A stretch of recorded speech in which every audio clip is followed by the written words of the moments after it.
69వ మంత్రము. మంత్రం యొక్క ఋషి గౌతమో వామదేవ, దేవత ఇంద్ర, ఛంద అనుష్ఠకు, స్వర గాంధార. విషయము విద్య మరియు శ్రద్ధ. విద్యా శబ్దం ఎలా ఏర్పడుతుంది? విదజ్ఞానే శబ్దం ధాతువుతోనే విద్య. విదజ్ఞానే విద్రులాభ. వేద శబ్దం ఏ విధంగా సిద్ధమవుతుందో ఒక వీడియో కూడా చేసి పెట్టినట్టు. వేదం అంటే ఏంటి, వేద శబ్దం ఎలా సిద్ధమవుతుంది అనేది అందులో అది వింటే తెలుస్తుంది. అదేవిధంగా విద్యా శబ్దం కూడా అంతే. విద్యా శబ్దం కూడా విద ధాతువుతో, విదజ్ఞానే ధాతువుతోని ఏర్పడుతుంది విద్య, జ్ఞానం. శ్రద్ధ, శ్రద్ధ ధారణ చేసేది భక్తి పూర్వకంగా, లేదా భక్తి. శ్రద్ధ అంటే భక్తి, ధారణ చేయబడింది. విద్య మరియు శ్రద్ధ ఈ రెండింటి గురించి ఈ మంత్రంలో తెలియజేయబడుతుంది. ఓ రేచం సామయజామహేయాభ్యాం కర్మాణి కృణ్వతే వితే సదసి రాజతో యజ్ఞం దేవేషు వక్షతః. పదచ్ఛేదము. రిచం సామ యజామహే యాభ్యాం కర్మాణి కృణ్వతే వితే సదసి రాజతః యజ్ఞం దేవేషు వక్షతః. విద్య మరియు శ్రద్ధ అనగా జ్ఞానము మరియు భక్తి. ఇక్కడ మనకు పరంపిత పరమాత్మ సృష్టి ప్రారంభం లోపల 4 ఋషుల ద్వారా 4 వేదాల యొక్క జ్ఞానాన్ని ఇచ్చాడు. 4 వేదాలు ఏంటి? ఋగ్వేదము, యజుర్వేదము, సామవేదము, అథర్వవేదం. ఇందులో ఋగ్వేదం ఏదైతుందో అది జ్ఞానవేదం అనొచ్చు, జ్ఞానకాండం అనొచ్చు. యజుర్వేదము కర్మకాండం అయితే, సామవేదము ఉపాసనాకాండం, అథర్వవేదము విజ్ఞానకాండం. జ్ఞానకాండం అంటే విజ్ఞానం నుంచి, లేదా ఋగ్వేదం విజ్ఞానం అయితే అది జ్ఞానం. అంటే ఋగ్వేదము మస్తిష్కానికి సంబంధించినట్లే యజుర్వేదము భుజాలకు సంబంధించింది, అనగా సత్కర్మలు చేసేది. సామవేదము హృదయానికి సంబంధించింది, అనగా పరమాత్మ యొక్క ధ్యానం చేయడం కొరకు. అథర్వవేదం ఉదరానికి సంబంధించింది, అనగా పృథ్వీలోకంలో సక్రమంగా ఉండినట్లయితే అన్ని బాగుంటాయి. అంటే ఆహార విహారాదులు, శరీరాన్ని ఏ విధంగా ఆరోగ్యంగా ఉంచుకోవాలి, యుద్ధానికి కావాల్సిన ఏంటి అన్నట్టుగా ఆ విధంగా అన్నింటిని తెలియచేసేది అథర్వవేదం. ఇక్కడ మనకు జ్ఞానము భక్తి అనగా విద్య శ్రద్ధ. మేము మా జీవితంలో జ్ఞానం ఏంటి? ఋగ్వేదం. మరియు భక్తి అనేది తెలియజేసేది శ్రద్ధ, లేదా భక్తి తెలియజేసేది సామవేదం.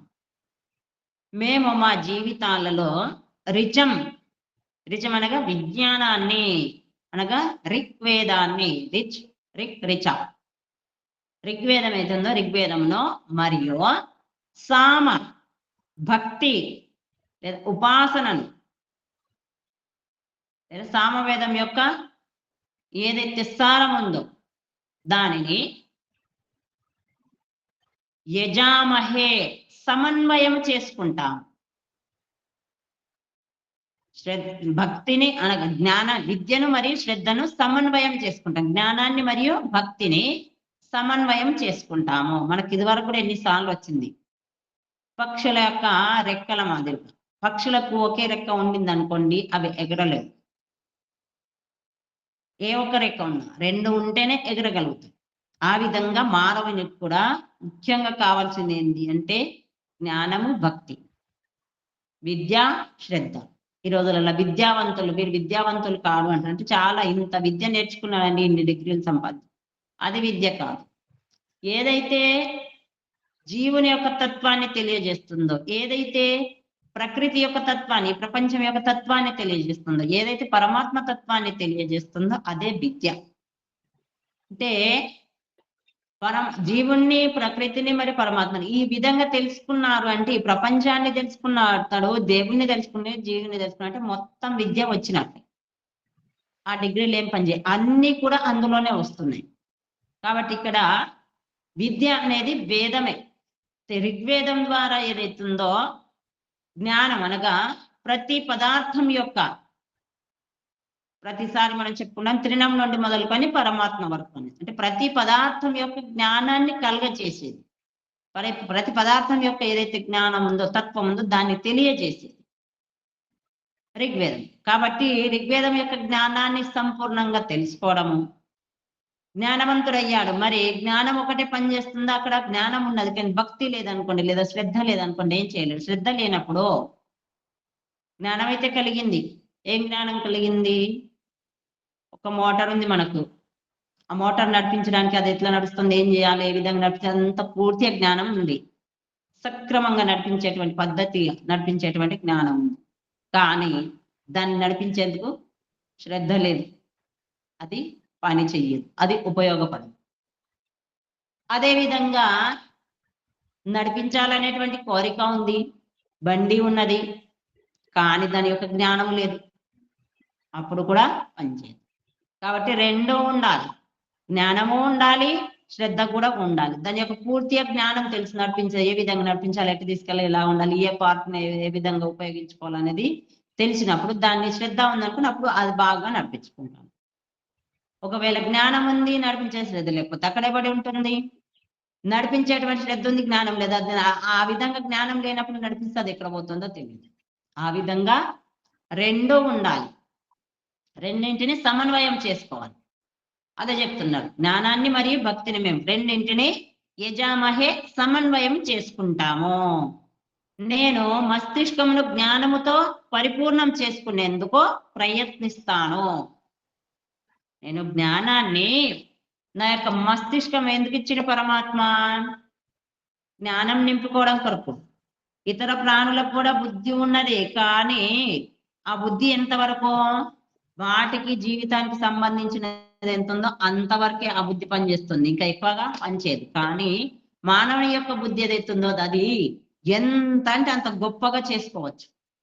కాబట్టి ఆ గొప్పదైనటువంటి పరమాత్మ యొక్క జ్ఞానం ఏదైతుందో నేను ఋగ్వేదం యొక్క అధ్యయనం చేసి ఆ యొక్క జ్ఞానాన్ని నింపుకుంటాను, ఆ నింపుకునేందుకు ప్రయత్నం చేస్తాను. సంపూర్ణ జ్ఞానంను పొందేందుకు నేను ప్రయత్నము చేస్తాను. మరియు హృదయమును భక్తి భావనతో నింపడానికి ప్రయత్నశీలుడని అవుతాను.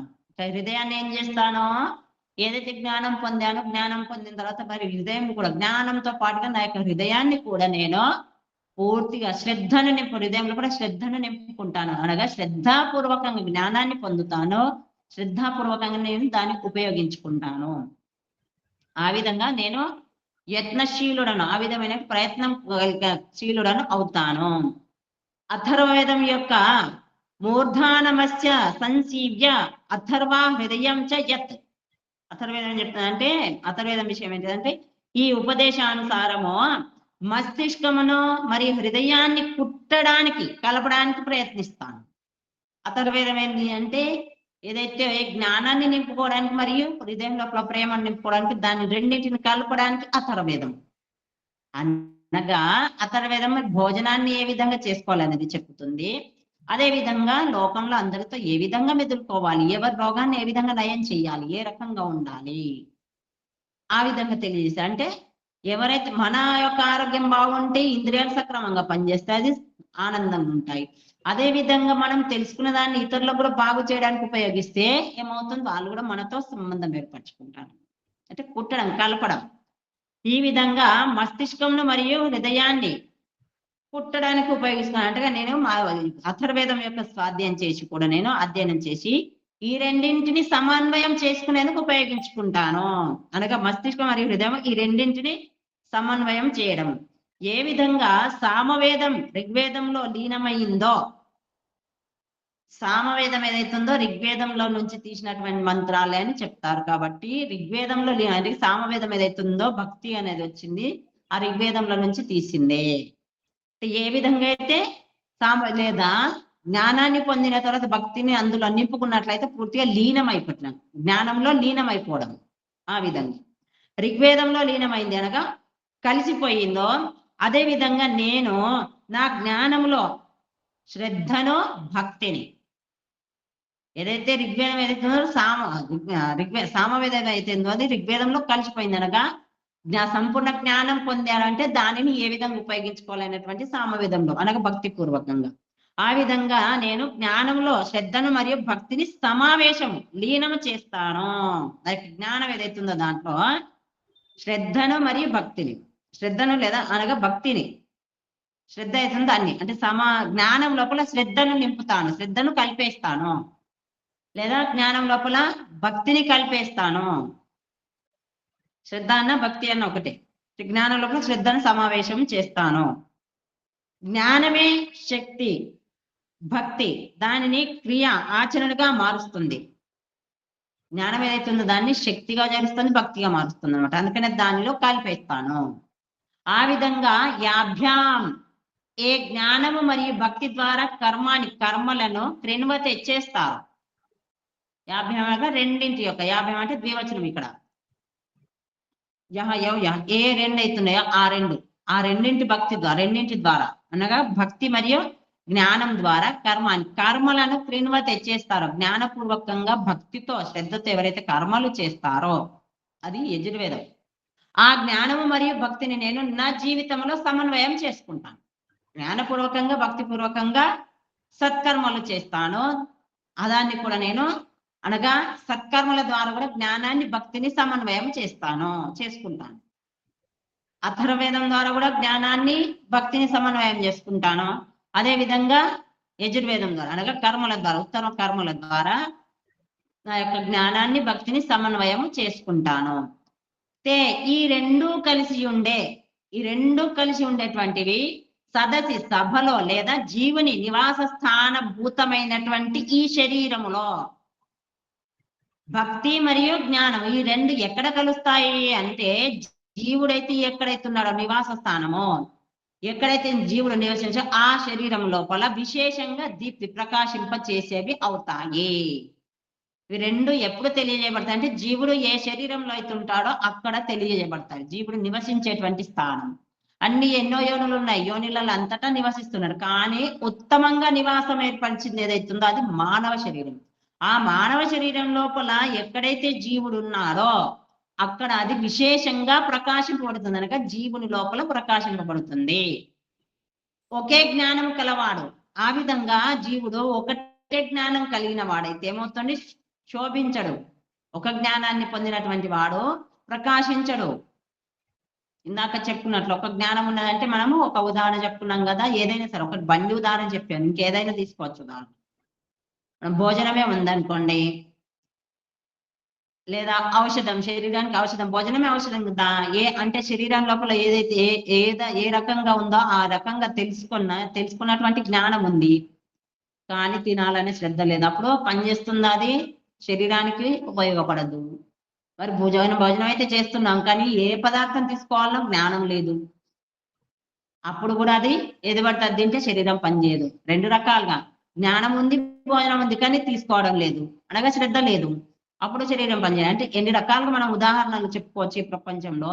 ఆ విధంగా ఒకటే జ్ఞానం ఉన్నదనుకోండి, ఆ విధంగా కూడా ప్రకాశించడు, లేదా అతడు బ్రహ్మ రాక్షసునిగా కనిపిస్తాడు. జ్ఞానంతో శోభించాడు అనగా అతడు బ్రహ్మ రాక్షసిగా, జ్ఞానం కలిగి ఉండి కూడా ఒక రాక్షసులాగా. బ్రహ్మ రాక్షసి అంటే జ్ఞాన రాక్షసులు, రావణాసురుని చెప్పుకోవచ్చు ఇక్కడ. సంపూర్ణ జ్ఞానం, రాముని కంటే కూడా విద్య ఉంది, ఎక్కువ విద్య అతని దగ్గర, కానీ వ్యవహారం లేదు, ఏ విధంగా ఉపయోగించుకోవాలో తెలియదు, శ్రద్ధ లేదు. కాబట్టి ఆ విధంగా భక్తి లేదు, శ్రద్ధ లేదు, కాబట్టి అందుకని అలా అయ్యాడు. ఆ విధంగా బ్రహ్మ రాక్షసుల్లా కనిపిస్తాడు. మరియు ఒక భక్తి కలవాడైతే ఎప్పుడు కూడా శోభించడు. ఒకవేళ భక్తి ఉన్నాడైతే ఇంకా అసలే అతడు ప్రకాశించడు. అతని లోపల జ్ఞానమే లేదు, జ్ఞానం లేక కేవలం భక్తే ఉంది. ఏం భక్తి చేస్తాడో, జ్ఞానం లేనటువంటి భక్తి రోజులలో చేస్తున్నాం కదా. రాళ్లకు పూజ చేస్తున్నాం, ఎన్నింటికో పూజ చేస్తున్నాం. ఎవరిని పడితే ఎవరు వచ్చి వాళ్ళు నేను దేవుణ్ణి అని చెప్తే వాళ్ళు కొంచెం వాళ్ళనే దేవునిగా మొక్కుతూ ఉన్నాం.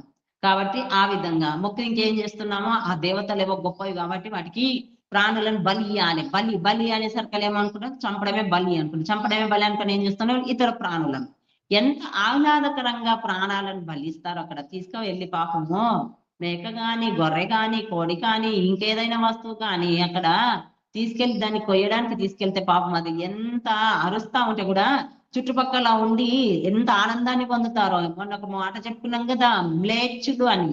మ్లేచ్చులు ఏం చేస్తారో, ఇతర ప్రాణికి కష్టం కలిగితే మిగతా వాళ్ళు ఆనందాన్ని అనుభవిస్తారు. ఆ రకంగా ముస్లింల చర్చ తీసుకున్నట్టు ఆ రోజు. అదే రకంగా మన హిందువులలో కూడా ఆ దేవుని దగ్గరికి వెళ్ళి కూడా పాపం ఆ నోరు లేని ప్రాణిని కోస్తూ ఎంత ఆనందపడుస్తారో.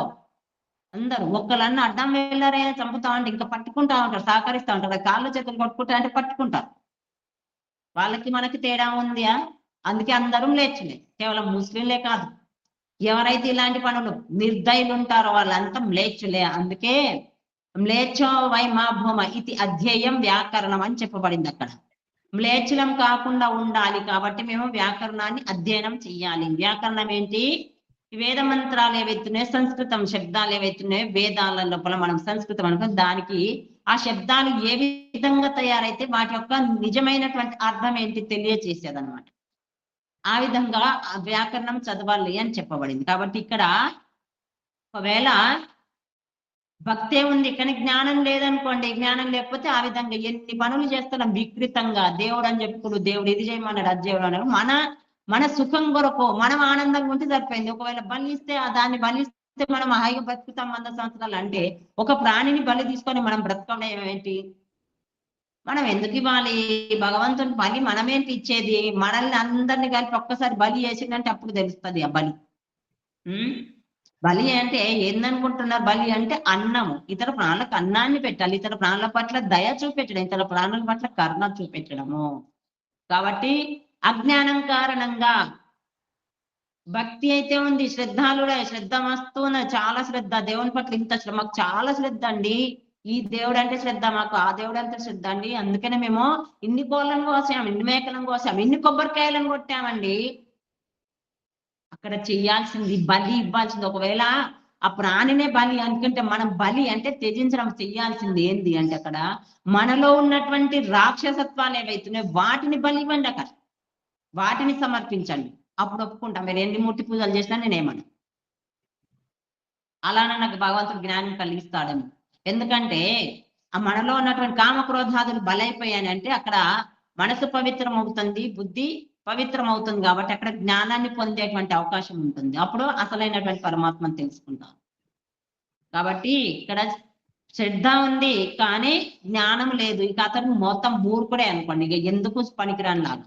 కేవలం శ్రద్ధ ఉన్నంత మాత్రాన కాదు, శ్రద్ధ ఉండాలి, జ్ఞానం ఉండాలి, అది తెలుసుకోవాలనేటువంటి కోరిక ఉండాలి, తెలుసుకోవాలి. కాబట్టి రెండు ఉండాలి మానవునికి. ఏంటి?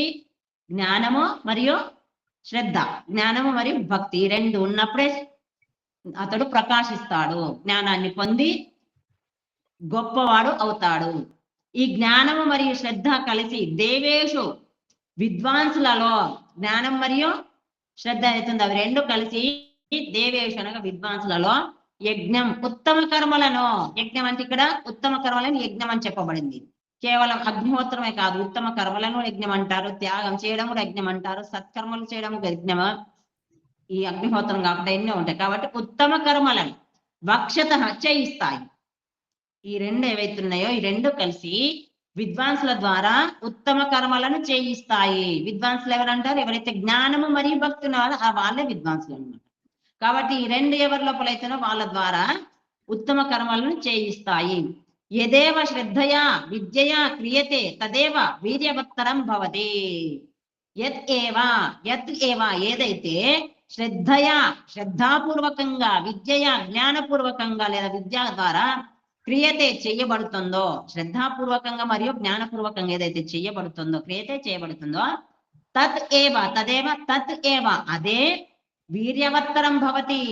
వీర్యవత్తరం, వీర్యం అంటే చాలా గొప్పది, చాలా శక్తివంతమైనది, చాలా శ్రేష్టమైనది, చాలా ఉత్కృష్టమైనది అవుతుంది.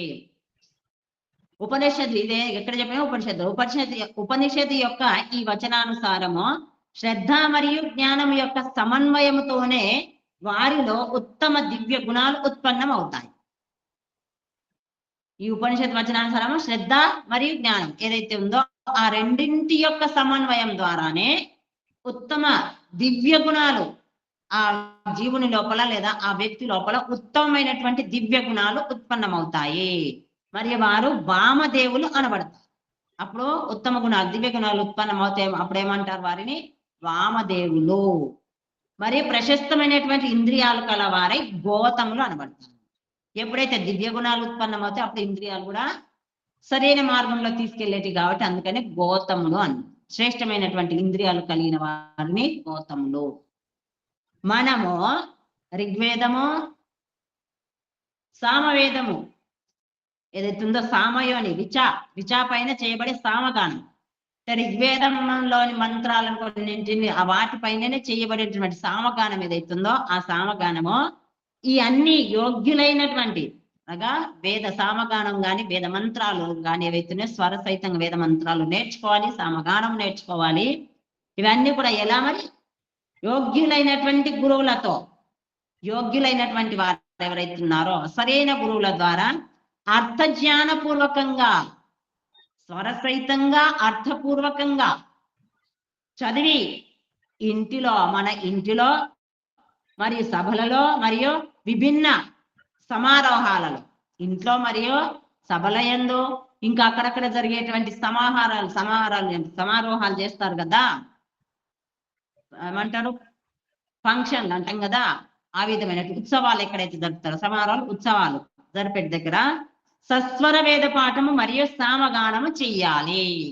వేదపాఠం ఎలా చేయాలి? సస్వరంగా స్వరసహితంగా వేదపాఠం చెయ్యాలి మరియు సామగానము చెయ్యాలి. ఆ విధంగా చేసినట్లయితే మనము తరిస్తాము, విన్నవారు కూడా తరిస్తారు. కాబట్టి ఈ యొక్క వేదాలను చదవడం అంటే కేవలం చదవడమే కాదు. ఈ రోజులలో మనం చూసినట్లయితే మనము కూడా సమాజం అనుకునే వాళ్ళం అందరం కూడా వాటి యొక్క శబ్దాలు స్వరాలు కాదండి, స్వరాలు అయితే అసలే తెలియదు, కానీ శబ్దాలను కూడా సరిగ్గా ఉచ్చరించము. అల్పప్రాణం మహాప్రాణం అనేటివి ఉంటాయి.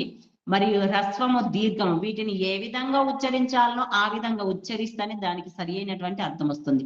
అవి సరిగా లేవు, మరి ఇక స్వరాల సంగతి అయితే తెలియలేదు. కాబట్టి శబ్దాలను ఉచ్చరించడం, వర్ణాలు పూర్తిగా ఏ వర్ణాన్ని ఏ విధంగా ఉచ్చరించాలి, ఎంతవరకు ఉచ్చరించాలి, ఎలా ఉచ్చరించాలని పూర్తిగా తెలుసుకొని అదే విధంగా వాటి యొక్క స్వరాలను కూడా తెలుసుకొని, అంటే హెచ్చు తగ్గులు అంటాం కదా, ఆ హెచ్చు తగ్గులు స్వరాలు అంటే హెచ్చు తగ్గులుగా అల్ప ప్రాణము మహాప్రాణం అంటే తక్కువ శక్తి పెట్టేటివి, ఎక్కువ శక్తి పెట్టి పలికేటివి, మరియు దీర్ఘంగా అనగా సాగదీసి పలికేటివి, మరియు చిన్నగా పలికేటివి ఏవైతున్నాయో అవి తెలుసుకోవాలి.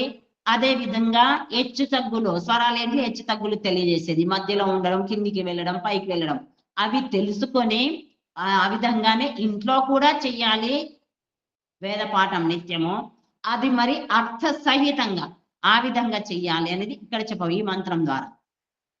మరే సామగానం తప్పకుండా జరగాలి. ఎక్కడ? ఇంట్లో జరగాలి, సభల లోపల కూడా జరగాలి, మరి ఉత్సవాల లోపల కూడా. భావార్థము: మా జీవితాలలో శ్రద్ధ అనగా భక్తి మరియు విద్య అనగా జ్ఞానము యొక్క సమన్వయం కావాలి. మా యొక్క జీవితాల్లో ఎలా ఉండాలి? శ్రద్ధ మరియు